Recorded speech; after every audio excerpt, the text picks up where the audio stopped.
Hello students, welcome back to your channel Digital Guru. यहाँ पे हम क्लास 10th के हिस्ट्री का पहला चैप्टर पढ़ रहे हैं, the rise of nationalism in Europe. जो लास्ट वीडियो हमने पोस्ट किया था वो था अ न्यू कंजर्वेटिज्म आफ्टर 1815। उसके बाद से एक छोटा सा गैप आ गया, कुछ स्पेसिफिक रीजंस की वजह से मैं वीडियो पोस्ट नहीं कर पाया, तो उसके लिए मैं आप सभी से क्षमा प्रार्थी हूँ। लेकिन यहाँ पे प्रॉमिस करता हूँ, आप सबसे मेरा कमिटमेंट है कि इस साल वीडियोस आपको रेगुलर इंटरवल पे मिलते रहेंगे और मैं नए नए कंटेंट लेकर के आपके सामने आता रहूँगा। हाँ, ये बात ज़रूर है कि वीडियो किसी खास टॉपिक पे क्रिएट करने के लिए काफ़ी मेहनत लगती है, उसकी एडिटिंग, कंटेंट प्रिपेयर करना और आपके सामने एक सही तरीके से वीडियो को प्रोड्यूस करना, इस सब में काफ़ी मेहनत लगता है, वक्त लगता है, तो थोड़ा सा टाइम लग सकता है, लेकिन वीडियो आपको रेगुलर इंटरवल पे मिलते रहेंगे। तो इस कमिटमेंट के साथ once again I welcome back to you on your own channel Digital Guru. और यहाँ पे फिर से आपको बता दें कि हम क्लास 10th के हिस्ट्री का पहला चैप्टर पढ़ रहे हैं, the rise of nationalism in Europe. पीछे कई सारे टॉपिक्स हम डिस्कस कर चुके हैं। जो लास्ट टॉपिक था वो था न्यू कंजर्वेटिज्म आफ्टर 1815, जहाँ पे हमने बेसिकली या मेनली वियना कांग्रेस के ट्रीटी ऑफ वियना के बारे में बात किया था कि ट्रीटी ऑफ वियना के बाद किस तरीके से यूरोप का बंटवारा हुआ और किस तरीके के अरेंजमेंट किए गए, और वहाँ पे यूरोप में कंजर्वेटिव ऑर्डर्स को नए तरीके से फिर से रीजनरेट किया गया, रीस्टोर किया गया, और उसके बाद क्या हुआ वो स्टोरी हम इस टॉपिक में देखेंगे। जो टॉपिक का नाम है वो है द रिवोल्यूशनरीज। तो चलिए देखते हैं द रिवोल्यूशनरीज। ट्रीटी, पहला पॉइंट है, treaty of Vienna of 1815 restored a new conservative order in Europe. In following years, the fear of repression drove many liberal nationalists underground. तो क्या हुआ कि 1815 में बेसिकली हमने क्या देखा था कि कंजर्वेटिव ऑर्डर को एक नए तरीके से वहां पे यूरोप में उसको लाया गया। ऐसा नहीं था कि कंजर्वेटिव ऑर्डर यूरोप में पहले से नहीं थी या कंजर्वेटिज्म पहले से नहीं था। कंजर्वेटिज्म पहले से था, लेकिन अब उनकी जो न्यू फॉर्म आई, इसको किस वजह से हम न्यू कंजर्वेटिव ऑर्डर कहते हैं, ये लास्ट वीडियो में ऑलरेडी हमने डिस्कस कर रखा है। तो ये जो न्यू कंजर्वेटिव ऑर्डर एस्टैब्लिश हुई, इसमें कंजर्वेटिव्स का मेन पर्पस क्या था, मेन मकसद क्या था कि जो चीजें उनके लिए बेनिफिशियल हो वो चीजों को मॉडिफाई करके अडॉप्ट कर लेंगे, लेकिन बाकी सारी चीजें पुरानी सिस्टम फिर से आना चाहिए। तो वो कंजर्वेटिव ऑर्डर जब आ गया, और हमने देखा था कि फ्रेंच रेवोल्यूशन के टाइम से लेकर के या जब नेपोलियन का इमरजेंस हुआ तब से लेकर के इस 1815 तक यूरोप में लिबरल्स हावी रहे। ठीक है, तो लिबरल का रेजिम था, लिबरल्स गवर्नमेंट चलती रही। मतलब लोगों को क्या महसूस हो गया, फ्रीडम। लोगों ने क्या फील कर लिया, फ्रीडम, लिबर्टी, इक्वालिटी, फ्रेटर्निटी, ये सारी चीजों को लोगों ने फील कर लिया, महसूस कर लिया। अब कुछ गिने चुने लोग थे, कुछ ऐसे लीडर्स थे जिन्होंने 1815 में वियना की ट्रीटी में जो रीअरेंजमेंट किया यूरोप का, उससे एक न्यू सिस्टम क्रिएट हुआ। और कंजर्वेटिव ऑर्डर जब आया, नए फॉर्म में आया, तो इससे क्या हुआ कि 1815 के बाद के ईयर्स में क्या हुआ, in following years the fear of repression drop many liberal nationalist underground.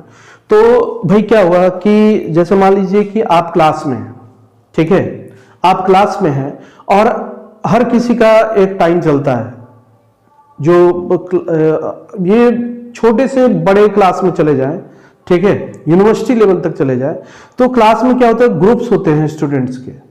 ठीक है, जो स्टूडेंट्स के ग्रुप्स होते हैं तो हर किसी का टाइम एक जैसा नहीं होता है हर समय। उसमें कुछ ग्रुप्स ऐसे होते हैं कि कुछ समय के लिए हावी होते हैं, फिर उनका टाइम रिटायर हो जाता है, उसके बाद दूसरे ग्रुप्स आ जाते हैं। कुछ ऐसे फैक्टर्स होते हैं जिसकी वजह से वो ग्रुप्स हावी हो जाते हैं। तो इसमें होता क्या है कि एक ग्रुप का टाइम खत्म, दूसरा ग्रुप जब हावी होता है तो जो पहले वाला ग्रुप था, प्रेडिसेसर था, वो थोड़ा डरा हुआ सहमा हुआ सा रहता है कि भाई हमें जो पुराना हमने काम किया है उसका बदला जरूर ये लेंगे। तो उसी तरीके से ये था कि जब लिबरल गवर्नमेंट आई या लिबरलिज्म हावी हो गया यूरोप में, तो 1815 तक उन्होंने क्या किया, कंजर्वेटिव्स को दबा के रखा। कंजर्वेटिव्स फिर से बाउंस बैक नहीं हो पाए। तो जब कंजर्वेटिव्स का टाइम आया तो फिर लिबरल नेशनलिस्ट जो लोग थे उनको अंडरग्राउंड होना पड़ा। ठीक है, फॉलोइंग ईयर्स में 1815 के बाद उनको अंडरग्राउंड होना पड़ा कि नहीं, अब हम खुल के इनके साथ काम नहीं कर सकते, क्योंकि हमारी जो पोजीशन है थोड़ी सी वीक है और हमें अंडरग्राउंड होके काम करेंगे, लेकिन अंडरग्राउंड होके काम करेंगे। तो क्या हुआ, 1815 के बाद ये जो वियना की ट्रीटी थी, इसके बाद से जो लिबरल नेशनलिस्ट लोग थे, जो लिबरल नेशनलिस्ट लोग थे, इस आइडियोलॉजी को फॉलो करने वाले लोग थे, वो हो गए अंडरग्राउंड। अब नेक्स्ट पॉइंट को देखते हैं। Secret societies sprang up in many European states to train revolutionaries and spread their ideas। क्या हो गया, ये जो लिबरल नेशनलिस्ट लोग थे, ठीक है, इन लोगों ने सीक्रेट सोसाइटीज बनानी स्टार्ट की। अब यहां पे आपको कंफ्यूजन ये आ सकता है कि सीक्रेट सोसाइटीज क्या होती है भाई। ठीक है, सीक्रेट सोसाइटी क्या होती है? तो देखिए, जो गवर्नमेंट होती है या जो पावर में लोग होते हैं, वो हर चीज को अप्रूव नहीं करते हैं। तो अप्रूव किस चीज को नहीं करेंगे? जिससे उनको नुकसान हो रहा हो या जो उनके पावर को चैलेंज कर रहा हो। अब ये जो लिबरल नेशनलिस्ट थे, उन्होंने क्या किया, स्ट्रगल तो करेंगे अपने पावर को रिस्टोर करने के लिए लिबरल नेशनल, क्योंकि यहां पे कंजर्वेटिव्स आ चुके हैं, तो खुल के काम कर नहीं सकते, क्योंकि इन्होंने क्या किया है, ये कंजर्वेटिव्स लोगों ने इनके एक्टिविटीज पे रोक लगा रखी है। आप ओपनली सामने नहीं आ सकते, ओपनली आएंगे तो आपको पॉलिटिकल जो एक स्ट्रगल होती है उसका सामना करना पड़ेगा और फिर आपको जेल वेल भी जाना हो सकता है। तो सीक्रेट सोसाइटीज बनाने लग गए। कौन? ये लिबरल नेशनलिस्ट लोग जो थे वो। सीक्रेट सोसाइटीज मतलब कि गवर्नमेंट के नजर में ये जाएगी ही नहीं बात। ठीक है, कि कोई ये पॉलिटिकल पार्टी है या कोई ये सोसाइटी है जो कि आपके खिलाफ काम कर रही है या आपके लिए काम कर रही है। तो सीक्रेट सोसाइटीज क्रिएट किया, कुछ उसके लीडर्स डिसाइड किए गए और वो छुप छुप के लोगों से कांटेक्ट करते थे और अपने आइडियाज को स्प्रेड करते थे, अपने आइडियाज को बताते थे। और किस तरीके के लोगों को तैयार करना था? रिवोल्यूशनरीज लोगों को तैयार करना था। रिवोल्यूशनरीज लोग मतलब बहुत कम समय में जो चेंजेस लाने की बात करते हो और चेंजेस लाने के लिए वो किसी भी हद तक जाने को तैयार हो, वैसे लोगों को तैयार करना था। किसका मकसद? ये लिबरल नेशनलिस्ट का, जो कि सीक्रेट सोसाइटीज के थ्रू अपना आइडियोलॉजी को स्प्रेड कर रहे थे। नेक्स्ट पॉइंट देखते हैं कि अब यहां पे बात आती है कि ये रिवोल्यूशनरीज कौन है। Very important point. So revolutionaries at this time were committed to oppose monarchical forms that had been established after the Vienna Congress and to fight for liberty and freedom। कौन थे रिवोल्यूशनरीज? 1815 के बाद जो mainly revolutionaries थे उनका commitment कहां था? Oppose monarchical forms. ये कंजर्वेटिव्स जो थे वो किस चीज के सपोर्टर थे? मोनार्किकल, जो पुराना ऑर्डर था, ठीक है, राजे रजवाड़ों का जो सिस्टम था वो लेकर के आए थे, उस चीज को अपोज करना, मोनार्किकल फॉर्म को अपोज करना। और किस तरीके की गवर्नमेंट होनी चाहिए? पार्लियामेंट्री गवर्नमेंट होना चाहिए या रिप्रेजेंटेटिव गवर्नमेंट होना चाहिए, जो कि लिबरल्स की आइडियोलॉजी थी। तो उसके प्रति उनका कमिटमेंट था, ठीक है, मोनार्किकल फॉर्म को अपोज करना and had been established after the Vienna Congress and fight for liberty and freedom. तो वियना कांग्रेस या ट्रीटी ऑफ वियना जो है, इसके बाद से क्या हो गया था, ये कंजर्वेटिव ऑर्डर्स आ गया था, मोनार्किकल सिस्टम फिर से ला दिया गया था। तो उस चीज को अपोज करना, उस चीज को डिस्कार्ड करना और किस चीज को लाना, फिर से लिबर्टी, फ्रीडम, इक्वालिटी, फ्रेटर्निटी, इन सब चीजों पे ज्यादा फोकस करना, ये लिबरल नेशनलिस्ट या फिर रिवोल्यूशनरीज लोगों का काम था, उनका कमिटमेंट था, उनका एक प्रॉमिस था खुद से क्या करना है। So most of the revolutionaries aimed the creation of nation states as a necessary part of their struggle for freedom.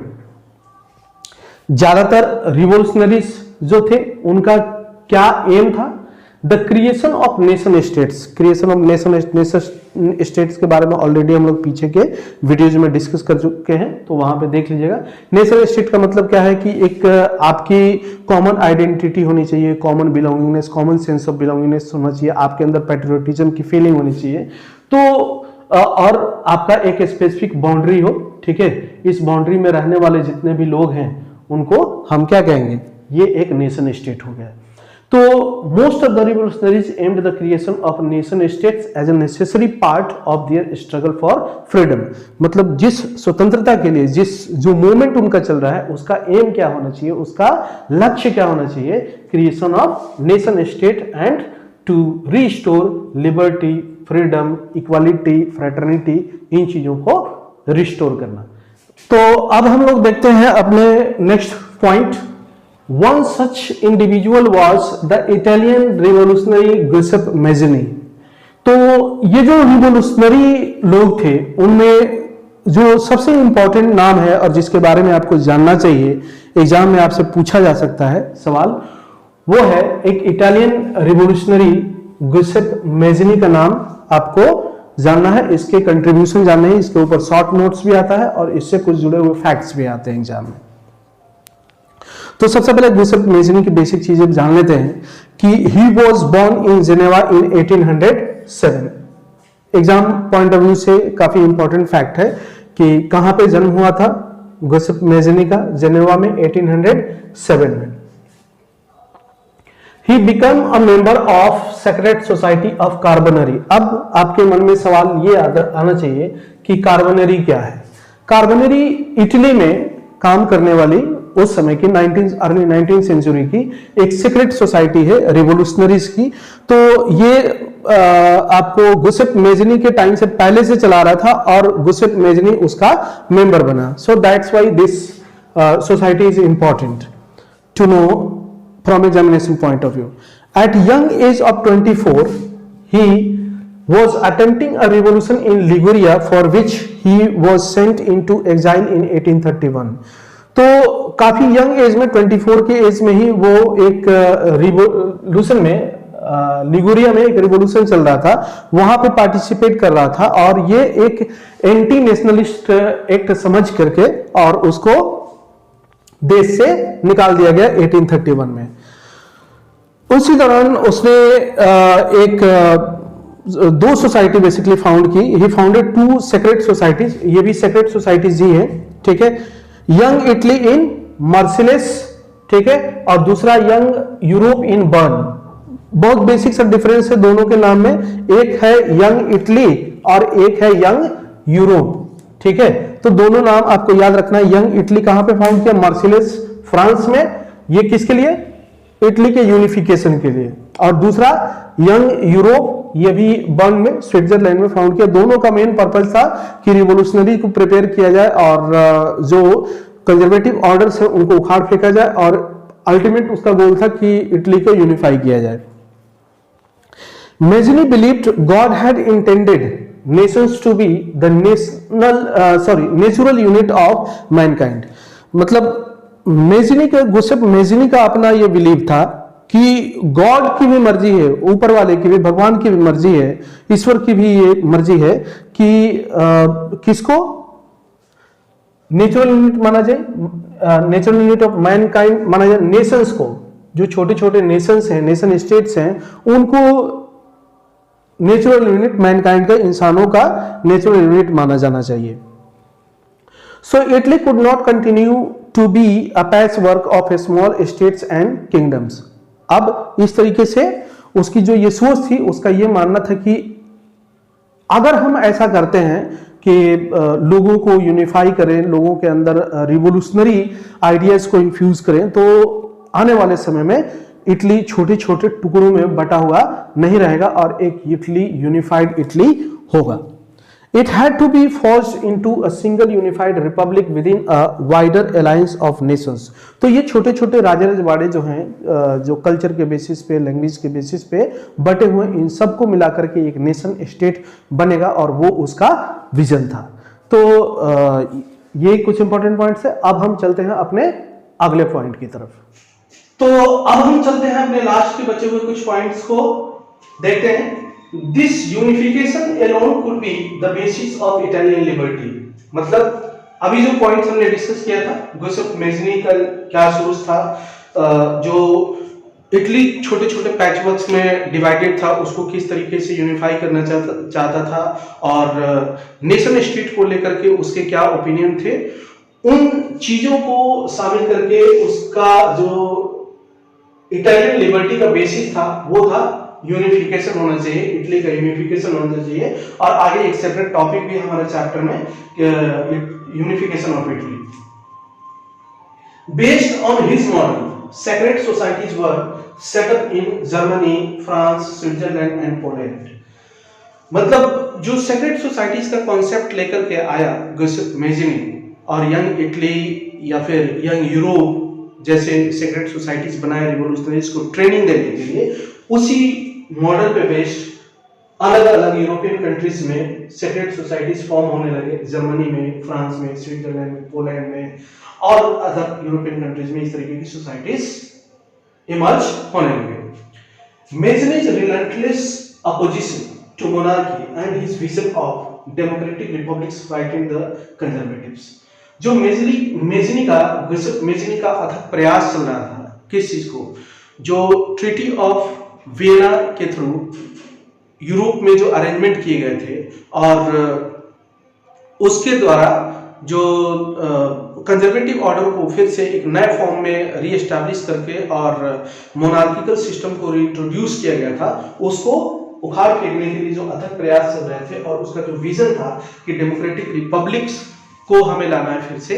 तो इस प्रयासों की वजह से, इस विजन की वजह से जो कंजर्वेटिव्स थे वो काफी घबराए हुए थे, और एक मोस्ट पॉपुलर कंजर्वेटिव लीडर जिसका नाम था ड्यूक मेटरनिक, आपको याद होगा, ऑस्ट्रिया का चांसलर था ये, और जो ट्रीटी ऑफ वियना 1815 में हुई थी उसमें इसका काफी बड़ा रोल रहा था। तो उसका मेज़नी के बारे में क्या ओपिनियन था कि the most dangerous enemy of our social order is Mazzini. Examination point of view से बहुत इंपॉर्टेंट है, आपको याद रखना चाहिए कि ये स्टेटमेंट किसने कहा है मेज़नी के बारे में, ड्यूक मेटरनिक ने कहा। ड्यूक मेटरनिक ऑस्ट्रिया का चांसलर था, और उसका क्या मानना था कि जो सोशल ऑर्डर, जो कंजर्वेटिव्स ने जो सोशल ऑर्डर एस्टैब्लिश किया है, उसके लिए सबसे बड़ा खतरा इसके ओपिनियन में, ड्यूक मेटरनिक के ओपिनियन में कौन है, तो वो है मेज़नी। तो आई होप कि ये सारे पॉइंट्स आपको क्लियर हो गए, ठीक है। तो मिलते हैं हम अगले वीडियो में। अगला वीडियो जो होगा उसमें हमारा जो टॉपिक होगा द एज ऑफ रिवॉल्यूशंस के बारे में हम बात करेंगे। तब तक आप बने रहिए हमारे साथ डिजिटल गुरु पे, और वीडियो को लाइक कीजिए, और चैनल को सब्सक्राइब नहीं किया है अब तक तो सब्सक्राइब कर लीजिए, बेल आइकन प्रेस कर लीजिए, और वीडियो को ज़्यादा से ज़्यादा शेयर कीजिए ताकि और लोगों को भी इसका बेनिफिट मिल सके। मिलते हैं जल्द अगले वीडियो में, तब तक आप अपना और अपने करीबियों का ध्यान रखिए। Thank you.